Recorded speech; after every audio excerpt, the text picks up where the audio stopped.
ஃபாஸ்டா கட் பண்ணு, டேஸ்ட செக் பண்ணு. நம்ம கைப்பட்டா அது தனி டேஸ்ட். கண்ணு டீப்ஸ அள்ளி தருவோம், டேஸ்டா சமைக்க வைப்போம்.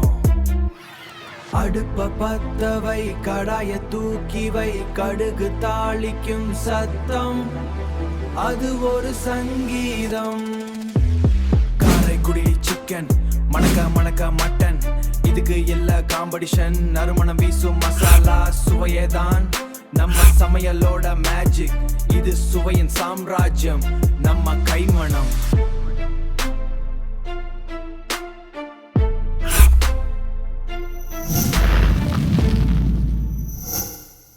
வணக்கம் ஜாடி வியூவர்ஸ். நாம கைமணத்தில் ரொம்ப இன்ட்ரெஸ்டிங்கான ரெசிபி செய்கிறோம். போன வாட்டி சம்மர் ஸ்பெஷல் செஞ்சோம். இந்த வாட்டி என்ன ஸ்பெஷல், என்ன செய்ய போகிறோம், இது எல்லாமே நான் உங்களுக்கு சொல்கிறேன். வாங்க செய்ய ஆரம்பிச்சுக்கலாம். வாங்க பார்த்து தெரிஞ்சுக்கலாம்.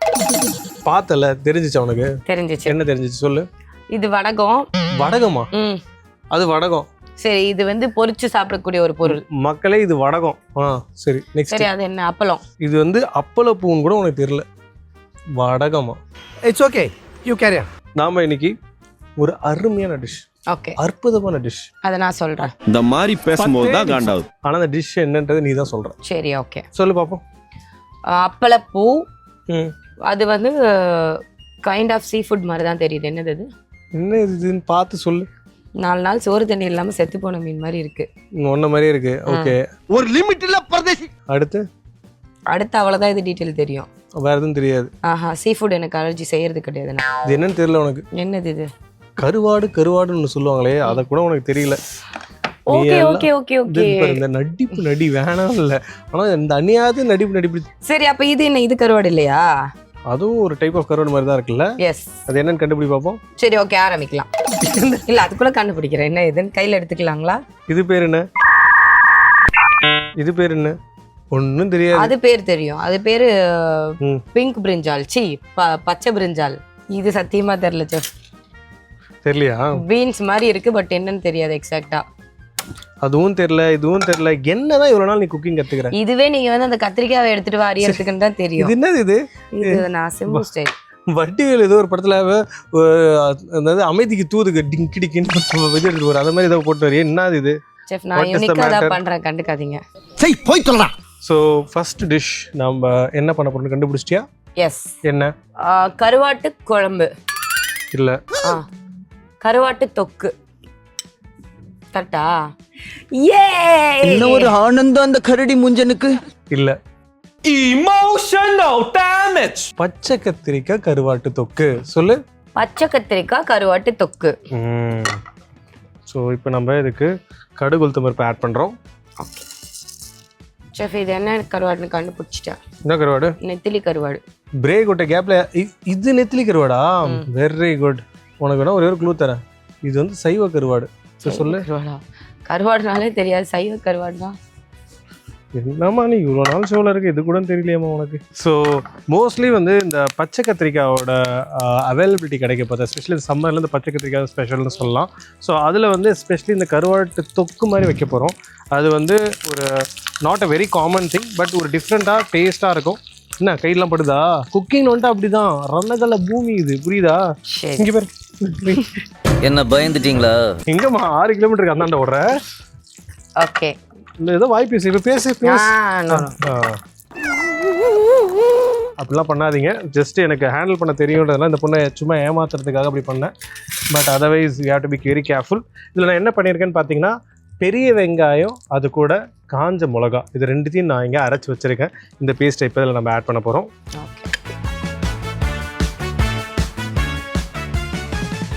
இது வந்து நான் முன்னாடி நிறைய வாட்டி சொல்லியிருக்கேன். எப்போதுமே வந்து ஒரு ஆயில் ஆட் பண்ணிட்டு நம்ம அந்த மாதிரி பேஸ்ட் ஆட் பண்ணோம்னா அது வந்து குக் ஆகி அந்த ஆயிலை அப்சர்வ் பண்ணிக்கும். அப்சர்வ் பண்ணதுக்கப்புறம் இந்த ஆயில் ஊஸ் அவுட் ஆகும். அது வரைக்கும் நம்ம குக் பண்ணணும். இந்த ஸ்டேஜில் நான் இன்னும் கொஞ்சம் ஆயிலை இதில் சேர்த்துக்கிறேன். ஓகே, என்ன ஆயில் எடுத்திருக்கீங்க? என்ன ஆயில்? என்ன தான் எடுத்துருக்கிறேன். வாட் எண்ணெய்? என்ன ஆயில் கேட்டு எதோ கேட்டியது? இந்த தொக்குக்கெல்லாம் வந்து பெக்யூலரா இந்த ஆயில் சொல்லுவாங்க. நல்லெண்ணெய். ஒன்னே சொல்லு. அப்போ மற்றெல்லாம் கெட்டெண்ணையா? கேளு. இந்த காமெடி மட்டும் பண்ண.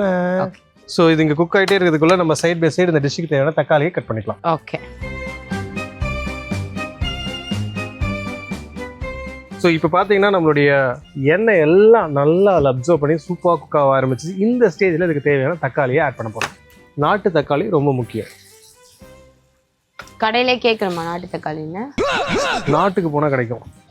ஐயோ பெங்களூர் தக்காளி எல்லாம் இருக்கு இல்லையா, அந்த மாதிரி இல்லாமல் நாட்டு தக்காளி. பெங்களூர் தக்காளி எப்படி இருக்குன்னு தெரியுமா? தெரியும். 2 தக்காளி இவ்வளோ டிஃப்ரென்ஸ் சொல்லு. பெங்களூர் தக்காளி கொஞ்சம் கலராக இருக்கும், நாட்டு தக்காளி கொஞ்சம் ஷேட் கம்மியாக இருக்கும். இதெல்லாம் ஒரு ரெஃபரன்ஸ். அப்படிதான் எங்கள் வீட்டில் சொல்லி கொடுத்துருக்காங்க. வீட்டில் சொல்லி கொடுத்தாங்க. பெங்களூர் தக்காளி நாட்டு தக்காளிக்கு வித்தியாசம் சரி, சொல்லி நீங்க சொல்லுங்க, கொடுத்தாங்க. டிஃபரன்ஸ் சொல்லுங்க. தக்காளியில் என்ன நான் டிஃபரன்ஸ்? ஒன்று ஒரு கேள்வி கேட்டா சரி. நீ அதுக்கு பதில் சொல்லு. நீ தெரியல. என்ன ஒரு கேள்வி கேட்க கூடாது. தெரியலைங்க சார், சொல்லுங்க. ஸோ பெங்களூர் தக்காளி பார்க்க பெருசா ரவுண்டா அண்ட் கொஞ்சம் வந்து ஸ்வீட் அதிகமா இருக்கும், புளிப்புத்தன்மை கம்மியா இருக்கும் அண்ட் ஹைபிரிட்னு சொல்லுவாங்க. ஓகேவா? நாட்டு தக்காளி அப்படி இல்லை, புளிப்புத்தன்மை அதிகமா இருக்கும், சின்னதா இருக்கும் அண்ட் அந்த தக்காளிக்கான இன்டென்ஸ்ட் அதிகமா இருக்கும். ஓகேவா? என்ன புரிஞ்சுக்க உனக்கு சொல்லு. கடையில் போயிட்டு நான் மாம்பழம்லாம் டேஸ்ட் கேட்குற மாதிரி தக்காளி ஒரு பீஸ் கேட்டு சாப்பிட்டு பார்த்தா வாங்கணுமா, புளிப்பா இருக்கா இல்லையான்னு? நான் 2 தக்காளிக்குள்ள டிஃப்ரென்ஸ் சொன்னேன். நீ பண்ணாலும் பண்ணுவேன், கடைக்காரங்கிட்ட போயிட்டு இது நல்லா இல்லை அது நல்லா இல்லைன்னு எல்லாத்தையும் தின்ட்டு வந்தாலும் வருவேன். இந்த மிக்சர் கடையில் போய் எனக்கு பண்ணியிருந்தியே, எல்லாத்தையும் சாம்பிள் கொடுக்கணும் வாங்கி எதையும் வாங்காமல் வந்தேன்னு சொல்லிட்டு வெளில போய் அதை திட்டிகிட்டு இருந்தானே, அந்த மாதிரி. ஸோ இப்போ இந்த டிஷ்ஷுக்கு தேவையான உப்பை ஆட் பண்ணிக்கலாம். ஓகே. போச்சு, நிறைய போட்டிங்க. இல்லை கம்மியாக தான் போட்டிருக்கோம், ஏன்னா நம்ம கருவாடை ஆட் பண்ண போகிறோன்றதெல்லாம் உப்பு நிறைய சேர்க்க போகிறது இல்லை. இந்த தக்காளி நல்லா மசிஞ்சு வரணும், அதுதான் நம்மளுக்கான ஸ்டேஜ். அதுக்கப்புறம் தான் நெக்ஸ்ட் குக்கிங் நம்ம பண்ண போகிறோம். ஓகேவா? ஓகே. ஏன்னா கருவாடுலேயே உப்பு அதிகமாக இருக்கும், கடல் தண்ணின்றனால. அதுக்கு முன்னாடி கருவாடை எப்படி க்ளீன் பண்ணுறோன்றத சொல்லிடுறேன். நான் இங்கே தலையே கிள்ளி வச்சுருக்கேன், கருவாட்டில் தலையே இல்லை. அதை ஒரு 3-4 வாட்டி வாஷ் பண்ணி வைக்கணும். இது ரொம்பவே இம்பார்ட்டன்ட் கருவாடில், அந்த ப்ராசஸ் மிஸ் பண்ணிடாதீங்க. அதேமாதிரி கழுவை பார்த்து மேலோட கருவாடை எடுங்க, அப்போ தான் மண்ணெல்லாம் கீழே இருக்கும். நீங்கள் சேர்த்துக்கு அப்படியே அடியோடு எடுத்தீங்கன்னா அந்த மண்ணோட வரதுக்கு சாப்பிட பார்த்து நரன்னு உங்களுக்கு மாட்டுறதுக்கு வாய்ப்பு இருக்குது. ஸோ கருவாடு வாஷ் பண்ண பார்த்து நம்ம நல்லாவே 3 வாட்டி நல்லா களைஞ்சி வாஷ் பண்ணதுக்கப்புறம் மேலோடு எடுக்கணும், மறந்துடாதீங்க. அந்த மாதிரி எடுத்து தான் நீங்கள் வச்சுருக்கேன். ஓகே. மேல் எது ஃபீமேல் எதுன்னு எப்படி தெரியும்? இவ்வளோ நேரம் யோசிச்சுருந்தே காமெடி. மேலோடனா மேலேன்னு அர்த்தம். ஓகே. இப்போ தக்காளி நல்லா மசஞ்சு வந்துருச்சு. இந்த ஸ்டேஜில் இதுக்கு தேவையான மசாலாவை ஆட் பண்ணுறதுக்கு முன்னாடி பச்சை கத்திரிக்காய், இவன் தான் ரொம்ப முக்கியம். ஸோ இந்த பச்சை கத்திரிக்காய் ஆட் பண்ணுறேன். இன்கேஸ் நீங்கள் கருவாடை ஆட் பண்ணலனாலும் பச்சை கத்திரிக்காய் இதே ப்ராசஸில் செஞ்சு சாப்பிட்டீங்கன்னா அவ்வளோ சூப்பராக இருக்கும். நம்ம பச்சை கத்திரிக்காய் ஆட் பண்ணிக்கலாம். செஃப், நம்ம ஏன் வந்து அந்த பர்பிள் கத்திரிக்காய் சமைக்கிறப்ப இவ்வளோ ஹைப் கொடுத்ததில்ல? பர்பிள் கத்திரிக்காய் இல்லைன்னா அது பேர் என்ன சொல்லுவாங்க?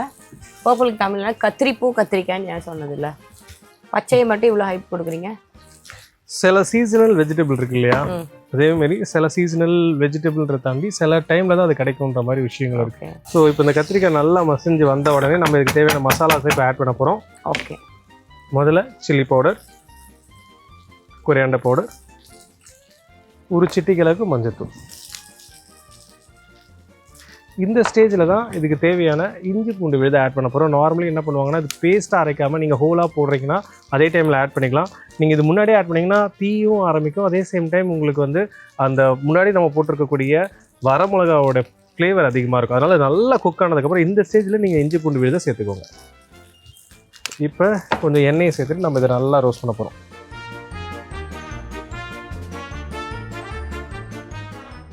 இப்போ கத்திரிக்காய் நல்லா வந்து சுண்டி வரணும், அதுதான் ரொம்ப இம்பார்ட்டன்ட்.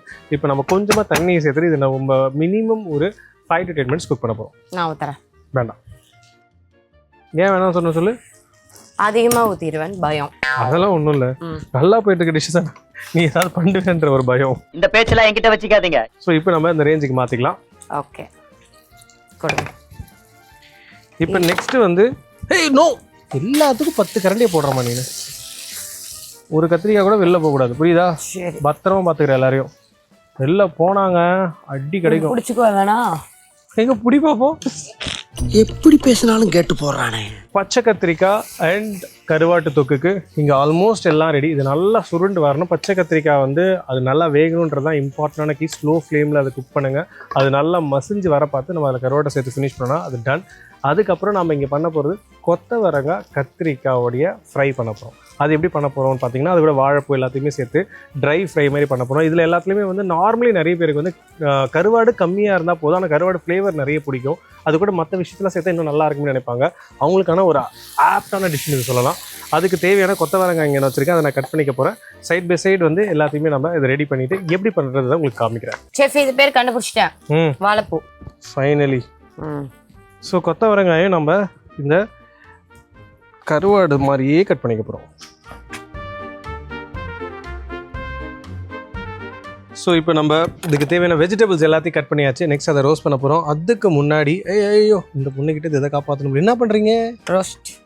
ஸோ இந்த கத்திரிக்காய் இப்போ பார்த்தீங்கனாலே உங்களுக்கு தெரியும், நல்லா எண்ணெய் வந்து நம்ம முன்னாடியே போட்டது எல்லாமே ஊசட்டாய் வெளில வர ஆரம்பிச்சிச்சு. கத்திரிக்காய் நல்லா மசிய ஆரம்பிச்சிச்சு. இந்த ஸ்டேஜில் நம்ம இதுக்கு தேவையான கருவாட்டை போட போகிறோம்.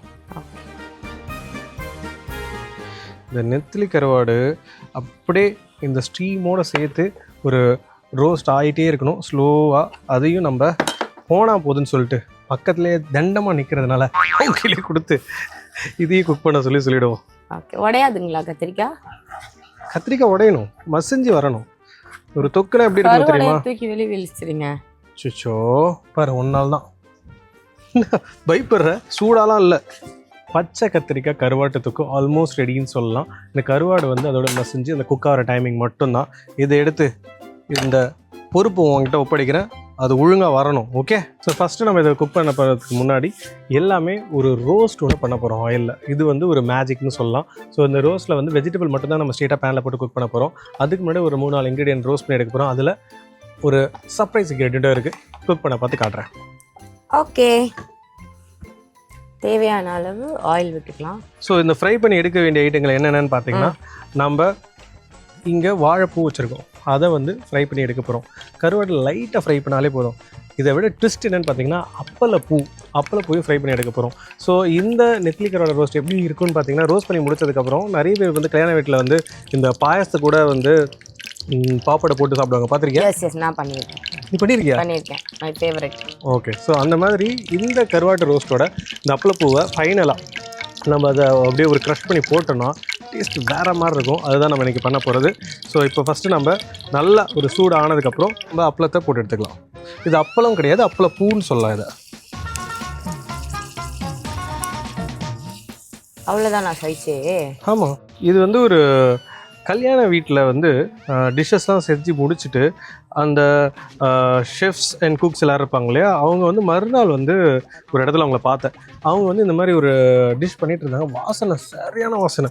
என்ன தான் பண்ணுறாங்கன்னு போய் பார்த்தா, இதை மட்டும் போட்டு ரோஸ்ட் பண்ணிட்டு நல்லா பழைய சோறுக்கு வச்சு சாப்பிட்றாங்க. வேறு மாதிரி இருந்தது. ஸோ அதுவுமே வந்து அவங்க வெளியில் செய்கிறதுனால அந்த நம்ம ஃபஸ்ட்டு வீட்டிலலாம் பார்ப்போம் இல்லையா, ஒரு கடாய் வச்சு கடாயில் ஒரு 1/2 லிட்டர் எண்ணெய் ஊற்றின செய்வாங்க. அங்கெல்லாம் அப்படி இல்லை, ஒரே பாத்திரம் தான், எல்லாம் அதிலே முடிச்சிட்டாங்க. ஓகே. நெக்ஸ்ட்டு வாழைப்பூ. இந்த வாழைப்பூ ஒன்றுமே பண்ணலைங்க. நம்ம வாழைப்பூ எப்படி நம்ம க்ளீன் பண்ணுவோமோ அதேமாதிரி க்ளீன் பண்ணி எடுத்து வச்சுருக்கேன். வேறு எதுவுமே இல்லை. இதை நம்ம ஃப்ரை பண்ணிக்கலாம். கொஞ்சம் தண்ணி அடிக்கும், அதனால் கேர்ஃபுல்.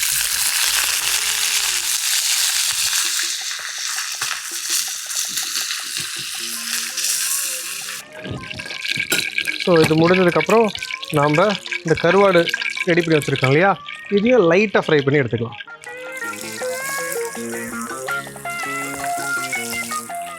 இந்த கருவாடை எப்போதுமே தண்ணியில் போட்டோடனே கொஞ்சம் வந்து சொதன்னு ஆகும். இந்த மாதிரி நீங்கள் ட்ரையாக குக் பண்ணிட்டீங்கன்னு வச்சுக்கோங்களேன், நல்லாயிருக்கும். ஸோ இப்போ இந்த கருவாடு நல்லா குக் ஆகிடுச்சு. இது ஒரு சைடில் வச்சுட்டு அந்த பேன் எடுமா டக்குன்னு. Let's make it fast. அந்த லைட்டர் ப்ளீஸ். லைட் என்கிட்ட இல்லை. ஓ ரம்யா அம்மா பார்த்துட்டு இருந்தா கவனிச்சுக்கோங்க. பழக்க தோசையில் இது வேற ஏதோ சொல்லிருக்கு. நம்ம குடும்பம் மானம் மரியாதை எல்லாமே போச்சு. ஐ அம் சோ சாரி. கேஸ் லைட்டர்னு சொல்லி கொடுக்க மாட்டீங்களா செஃப்? அதுக்குள்ள என் மேல கேட்டது. என்ன ஷோல இருக்க நீ? நான் குக்கிங் ஷோல இருக்கேன். இங்க என்ன லைட்டர் இருக்கும்? Case lighter. அப்ப நான் கேட்டது என்ன? நான் வச்சிருக்கிறது கேஸ் லைட்டர் தான். நீ அப்புறம் பாக்கெட்ல தான் வச்சிருப்பியா கேஸ் லைட்டர்? அந்த லைட்டர் வச்சிருப்பேன். அதெல்லாம் எனக்கு தெரியாதுமா. உனக்கு தெரியும், எனக்கு தெரியாது. ரம்யா அம்மா தெரிஞ்சா கமெண்ட் பண்ணுங்க. கதை இப்படி போகுதா? இப்போ நெக்ஸ்ட் ஸ்டெப்புக்கு நம்ம வந்துட்டோம். ஆனால் சைட் பை சைடு இங்கே பாருங்கள், நம்ம ஃபஸ்ட்டு எவ்வளோ குவான்டிட்டி போட்டோம் அதெல்லாம் சுண்டி அப்படியே சூப்பராக வந்திருக்கு பாருங்கள். இது நான் உங்களுக்கு ஃபைனலாக காட்டுறேன், க்ளோஸ்அப்பில் காட்டுறேன், அப்போ தான் உங்களுக்கு தெரியும். இன்னும் கொஞ்சம் ஸ்லோவாக குக் ஆகட்டும், பார்த்துக்கோ. இந்த காமெடி ஜாக்கிரதை. ஸோ இப்போ நான் பேன் வச்சுருக்கேன். இப்போ நம்ம இதில் ஆயில் ஆட் பண்ணுறோம். ஓகே. தேவையான அளவு ஆயில். ஒரு நெத்திலி மீனை பிடிச்சி கரையில் போட்டால் எத்தனை நாள் கருவாடாகும்? மீனை காய வச்ச கருவாடு தெரியுமா இல்லையா? உப்பு போட்டு காய வச்சா அது என்ன சிரிப்பு என்ன நக்கலா? உன்னுடைய மைண்ட் ஆக்டிவேட் பண்ணுற மாதிரி ஒரு கொஸ்டின் கேட்குறேன். Yes yes. இது வந்து பச்சையாக இருந்த மீன். ஓகே. இதை பிடிச்சி என்ன பண்ணுவாங்க, உப்பில் போட்டு அதை நல்லா மேரினேட் பண்ணிட்டு நல்லா கடலில் போட்டு அதை காய வைப்பாங்க. காய வச்சு எடுத்தால் தான் அதுக்கு பேர் கருவாடு. ஓகே. எத்தனை நாளில் அந்த கருவாடு காய வச்சா கருவாடு ஆகும்? ஒரு ஸோ ஃபஸ்ட்டு வந்து இதுக்கு தேவையான கடுகு உளுத்த பருப்பு ஒரு 10 to 20 days almost right, depending on fish. இது தப்புமா, ரொம்ப தப்புமா. ஸோ கடுகு உளுத்த பருப்பு ஆட் பண்ணியிருக்கோம். இப்போ கொஞ்சமாக பச்சை மிளகா அதில் ஆட் பண்ணுறோம். Depending on weather. வேறு ஏதாவது சொல்லினே அப்படியே ஏதாவது ஒன்று ரைட் ஆகிடும்ல, அந்த மாதிரி குத்து மதிப்பாகவே அடிக்க வேண்டியது. நீ எப்படி எக்ஸாம்லாம் பாஸ் ஆன? நான் பக்கத்தில் யாராவது நல்லா படிக்கிற பையனை உசார் பண்ணிடுவேன். அப்ப இதே தொழிலாத்தான் அலையிறியா நீ? அங்கே கூட பொண்ணு உசார் பண்ண மாட்டேன். எங்கள் காலேஜில் பசங்க தான் நல்லா படிப்பாங்க. இந்த காலேஜ் வந்த காலேஜ். சரி, கருவேப்பிலை ஆட் பண்ணியாச்சு. எங்கள் ஸ்பெஷலாக கூட ஸோ கடுகு உளுத்தம் பருப்பு கருவேப்பிலை இதை சேர்த்துருக்கோம். இப்போ இந்த ஸ்டேஜில் நம்ம இதுக்கு தேவையான சின்ன வெங்காயத்தை ஆட் பண்ண போகிறோம். இந்த சின்ன வெங்காயம் நல்லா உதிரி ஆகணும். ஸோ அந்த அளவுக்கு நம்ம இதை நல்லா குக் பண்ணிக்கணும். இது வந்து எப்படி இருக்குனாங்க, லைக் ஒரு நார்மலாக ஏதாவது ஒரு கஞ்சி மாதிரியோ இல்லைனா பழைய சாதமோ இதெல்லாம் நீங்கள் சாப்பிட பார்த்து அதுக்கு ஒரு க்ரன்ச்சியாக வெங்காயம் தொட்டுப்பாங்க, நீங்கள் பார்த்துருப்பீங்க. அது ஏன் அப்படி சாப்பிட்றாங்கன்னா ஒரு க்ரன்ச் இருந்தால் சூப்பராக இருக்கணும். அதெல்லாம் விட அட்டகாசம் என்னங்க கறி சோறு பிரியாணி. இதை ஒரு வாட்டி ட்ரை பண்ணி பாருங்களேன். பழைய சோறில் அப்படி எடுத்து வச்சு சாப்பிட்டிங்கன்னா அப்பளம் ஒரு சைடு வரும், மீன் ஒரு சைடு வரும், இன்னொரு சைடு வெங்காயம் வரும், இன்னொரு சைடு கொத்தவரங்காய் வரும், வேற மாதிரி இருக்கும். சாப்பிட்டதும் வேற வரும். எனக்கு புரியல. ருசி டேஸ்ட்லேயே வருன்ற அந்த காமெடி. ஸோ இந்த டிஷ்ஷுக்கு தேவையான மஞ்சத்தூளை ஆட் பண்ணிட்டோம். ஏன் வெங்காயம் சேர்த்ததுக்கப்புறம் மஞ்சத்தூள் சேர்க்குறோம்? ஆன்டிபயோட்டிக் அதிகமாக இருக்குது மஞ்சத்தூளில். வேற வெங்காயம் போட்டு மஞ்சத்தூள் போட்டாலும் வெங்காயம் சீக்கிரம் கிரன்ச்சி ஆகிடும். ஒன்றை வச்சு இன்னொன்று அடிச்சு விட்ற பற்றியா நீ? மஞ்சத்தூள் is an very hard spice. So குக்கிங்கில் ஃபஸ்ட்டு ஸ்டேஜ்லேயே போட்டால் தான் அந்த பச்சை வாசனை வராமல் இருக்கும். மஞ்சத்தூள் நிறைய பேர் வந்து கம்மியாக சேர்க்குறாங்க, ஆனால் அது கொஞ்சம் அதிகமாகவே சேர்க்கலாம். இந்த ஸ்டேஜில் சேர்த்திங்கன்னா தான் கரெக்டாக இருக்கும். நீங்கள் அப்போ ஏன் மஞ்சத்தூளை முன்னாடியே சேர்க்குறோன்னு கேட்டுருந்தா நான் சொல்லியிருப்பேன். ஏன் வெங்காயத்துக்கு அப்புறம் சேர்க்குறேன்னா நான் மிஸ் மேட்ச் ஆகிட்டேன். தெரியலனாலும் நீ அப்படியே ஒரு மாதிரி மேக்கப் பண்ணுற பற்றியா? ஆங்கர்னா இப்படி தான் இல்லை, தெரியலனாலும் தெரிஞ்ச மாதிரி காட்டிக்கிறது. ஒத்துக்கிட்டாரு. ஏ உங்களுக்கு எப்படி நன்றி சொல்றதுனே தெரியல சார். போனா போதும், அந்த அளவுக்கு கிரெடிட் கொடுக்கலாம். ஆனால் இவ்வளோ நாள் இருக்கிற ஷோவில் உருப்படியாக ஒன்றும் கற்றுக்கலையே நீ. சொல்லிட்டேல்ல, நாளைக்கு என்ன பண்றான் பாரு. இப்போ நம்ம இதில் கொத்தவரங்காயை ஆட் பண்ண போகிறோம். ஓகே. கருவாடு மாதிரி கட் பண்ணி வச்சிருந்த கொத்தவரங்காய். பா பரவாயில்லையே, வேற மாதிரி. இது எல்லாமே நாம தாங்க வந்து இது ஒரு டிஃப்ரெண்ட் வெஜிடபிள்ஸாக பார்க்குறோம். நான் அங்கே பார்த்து வயலுக்கு பக்கத்தில் ஒரு கொத்தவரங்காய் கிடக்குது. அந்த சைடு போனாங்கன்னா அந்த லைக் கத்திரிக்காய் அந்த டைமில் என்ன போட்டிருக்காங்களோ அதை எடுத்துக்கிறாங்க. இந்த மாதிரி எல்லாமே அக்கம் பக்கத்தில் இருக்கிறத எடுத்து தான் பண்ணுறாங்க. இந்த அப்பளப்பூ மட்டும்தான் கடையில் போய் வாங்கிட்டு வந்தாங்க. நான் பார்த்து இது எல்லாமே அவங்ககிட்ட இருந்ததுங்க. ஏன் அது இல்லையா வயலில்? எஸ், அப்பளப்பூ விளையிலையா? இறக்கமில்லையா உனக்கு? அதுக்கு செடி கண்டுபிடிக்கலையா? இதை எடுத்துகிட்டு போயிட்டு நட்டு வச்சு தண்ணி ஊற்றி வளர்க்குற, புரியுதா? எனக்கு தெரிஞ்ச ஒருத்தர் இருக்காரு, அவர்கிட்ட கொடுத்தா கரெக்டாக. யாரு? டைரக்டரா? ஐயோ, இவங்கனால எனக்கு என்னைக்கு பைத்தியம் முடிக்க போகுது இல்லையே. சொல்லுமா சொல்லு. ஸோ இப்போ வந்து இந்த கொத்தவரங்காய் குக்காக ஆரம்பிச்சிருக்கு. இந்த ஸ்டேஜில் நம்ம என்ன பண்ணுறோன்னா வாழைப்பூ ஆல்ரெடி நம்ம வதக்கி வச்சுருந்தோம் இல்லையா, அதை நம்ம இதில் ஆட் பண்ணிக்கிறோம். இப்போ சிம் பண்ணிக்கோங்க. ஏன் இப்போ சிம் பண்ணுறோன்னா இதுக்கு வந்து ஒரு மேஜிக் பவுடர் ஒன்று ரெடி பண்ண போகிறோம். அந்த பவுடர் வந்து என்னன்றது நான் சொல்கிறேன். அதுக்கு முன்னாடி இங்கே இருக்கக்கூடிய கருவாட்டை அந்த பேனோடு எடுக்காதீங்க. அதில் வந்து அடிக்கருவாடு இருக்கும், சில டைம் மண் இருக்கும், சில டைம் வந்து பார்த்திங்கன்னா உங்களுக்கு அது ஒரு மேஷியாக இருக்கும், நிறைய பேருக்கு பிடிக்காது. அதனால் மேலோட அந்த கிறிஸ்பியை மட்டும் எடுத்துக்கிறீங்க பாருங்கள். நல்லா அடி. வாவ், அந்த கருவாடு அப்படி அதில் விழுவுறப்ப என் மேலே மழை தண்ணி விழுகிற மாதிரி ஒரு ஃபீல். ஜிவ்வுன்னு இருக்கு. அவ்வளோ ஜீவன் இல்லைல்ல. ஸோ இப்போ வந்து காஞ்ச மிளகா 2-3 நம்ம கிள்ளி போட்டுக்கலாம். அந்த மேஜிக் ஸ்பேஸ் என்னன்றது சொல்கிறேன் உங்களுக்கு. ஸோ ஃபஸ்ட்டு நம்ம குழம்பு தூளை இதில் ஆட் பண்ணுறோம். Kashmiri red chilli powder. இதை ரேஷியோ சொல்கிற பார்த்துக்கோங்க. 1 ஸ்பூன் குழம்பு தூளுக்கு 2 spoon Kashmiri red chilli powder. 2 spoon Kashmiri red chilli பவுடருக்கு ஒரு 1.5 ஸ்பூன் அளவுக்கு pepper powder. Last but not the least, அதே அளவுக்கு எந்த அளவுக்கு நீங்கள் காஷ்மீர் ரெட் சில்லி பவுடர் எடுக்குங்களோ அதே அளவுக்கு இட்லி பொடி.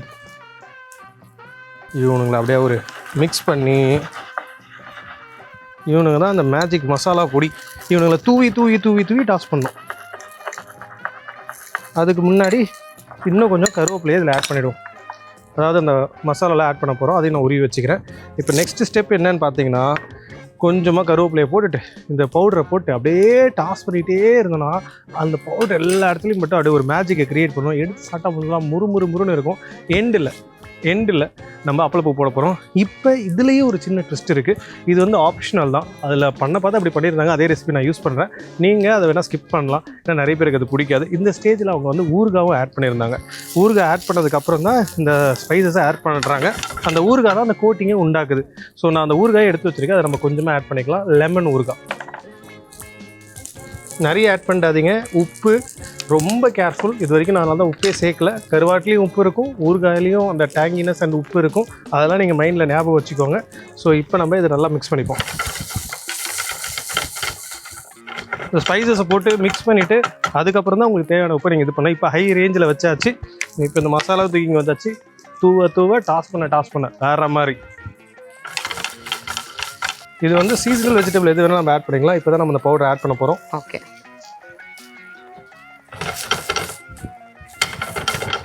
ஸோ இந்த பொடி சேர்த்ததுக்கப்புறம் ஃபஸ்ட்டு இன்னும் கொஞ்சம் கருவேப்பிலை, அது ஃப்ளேவரை என்ஹான்ஸ் பண்ணும். இன்னும் கொஞ்சம் பொடி. Wow, what a wow. இந்த கருவாடை ஒன்றோட ஒன்று சேராமல் பிரித்து மட்டும் விட்டுருங்க, கரெக்டாக இருக்கும். அவ்வளோதாங்க. இப்போ last but not the least, ரேஞ்சை ஆஃப் பண்ணுறோம். அப்பளப்பூ இருக்கு இல்லையா, இவனை எடுத்து சும்மா அப்படியே நரன்னு ஆக்கி அவனை அப்படியே மலைச்சாரல் மாதிரி தூவி விட்டுருந்தாங்க. எந்த வயல்லையும் எந்த வாய்க்கால்லையும் வளராத ஒரே அப்பளப்பூ உடச்சி லாஸ்ட்டாக போட்டு சாப்பிட போகிறோம். அவ்வளோதான். 5 உடைச்சிட்டிங்களா? உடைக்கணும் 6 மணி நேரம் ஆகும். அதை என்கிட்ட கூட நான் காப்பாற்றணும் அந்த டிஷ்ஷை. என் டிஷ் மட்டும் ஏன் பறக்க மாட்டேங்குது? பையங்க சரி, பிச்சிரும் டிஷ்ஷோட சேர்ந்து நீ பரப்ப பாரு. ஸோ இது வந்து ஒரு கருவாட்டு மிக்சர் மாதிரி சொல்லலாம். இல்லைனா வந்து கருவாடு பிடிச்சவங்களுக்கு ஒரு ட்ரீட்டுன்னு சொல்லலாம். பழைய ஒரு கருவாடை பிடிச்சவங்களுக்கு மெகா ட்ரீட்டுன்னு சொல்லலாம். அந்த மாதிரி ஒரு டிஷ். அண்ட் டெஃபினட்டாக நீங்கள் வந்து இதை சாப்பிடணுன்னா முன்னாடி நாள் என்ன பண்ணுங்கள், அதிகமாக ரைஸை வடித்து அதை ஊற வச்சு மறுநாள் காலைல எடுத்து வச்சு அதை உருண்டை பிடிச்சி அது உள்ள இதை வச்சு சாப்பிட்டீங்கன்னா தான் சூப்பராக இருக்கும். கையை கட்டிட்டே சொல்லுங்க, தலை கை கால்லாம் ஆட்டாம, பாடியெல்லாம் இப்படி ஆட்டாம. நான் ஷெஃபா நீ ஷெஃபா? சரி, ஓகே. நான் வந்து இந்த ஷோவில் சமைக்கிறேன், நான் வந்து கண்டென்ட் எடுத்துட்டு வரேன், நான் வந்து பேசுறேன், எல்லாமே பண்றேன். பக்கத்துல இருந்து இந்த கல்யாணத்துல இப்படி தலையாட்டு அந்த மாதிரி ஒரு பொம்மை மாதிரி இருந்துட்டு நீ என்ன கலாச்சிட்டு இருக்கியா? இதெல்லாம் எடிட்டிங்ல தூக்கிறீங்க நண்பர்களே. டைம் இல்லை. ஸோ அந்த சைடு நம்மளுடைய சூப்பரான ஒரு ரோஸ்ட் ரெடி ஆகிடுச்சு. இந்த இடத்துல தொக்கு, இந்த கத்திரிக்காவும் கருவாடும் சேர்ந்து, ஓ மை குட்னஸ், பாருங்க கடவுளேன்னு இருக்கு பார்க்குறப்பயே, கருவாடேன்னு இருக்கு.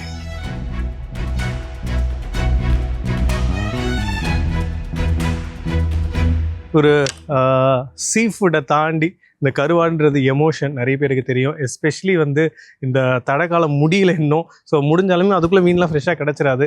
அப்போ இந்த மாதிரி கருவாட்டு ரெசிபிலாம் எடுத்து சமைச்சு சாப்பிட்டீங்கன்னு வச்சுக்கோங்களேன், அவுட்ஸ்டாண்டிங்காக இருக்கும். ஸோ 2 டிஷ்ஷுமே சூப்பராக ரெடி ஆகிடுச்சு. இதே மாதிரி சூப்பர் ரெசிபிஸோட நான் உங்களை வந்து பார்க்குறேன். Bye from chef Saravanan and Ramya.